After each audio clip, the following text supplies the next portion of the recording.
আজকে আপনাদের সাথে বিটরুট অথবা বিট পালংয়ের টিকিয়া রেসিপি শেয়ার করব। বাড়ি আসার পর এখানে এটা আমার প্রথম রান্নার ভিডিও। আমি শুনেছি বিটরুটের এই রেসিপিটা বলিউড অ্যাক্টর অক্ষয় কুমারের খুবই ফেভারিট। টিকিয়া বানানোর জন্য শুরুতে বিটরুটের খোসা ছাড়িয়ে ধুয়ে নিয়েছি। এরপর গ্রেটার দিয়ে বিটরুটটা গ্রেট করে নিয়েছি। গ্রেট করা হলে পরবর্তীতে এর সাথে মাঝারি সাইজে দুটো সেদ্ধ করে নেওয়া আলু ম্যাশ করে যোগ করেছি।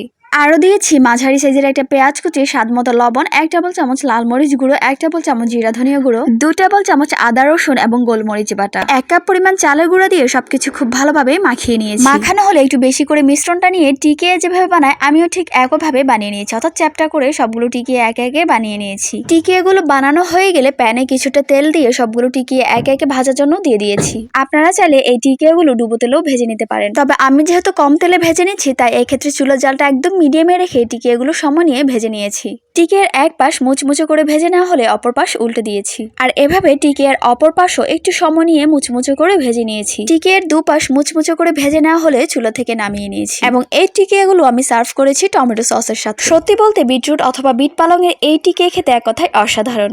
আর একটা কথা, আজকে বানানো এই টিকিয়ার রিভিউ আমি কিন্তু নিজে দেইনি।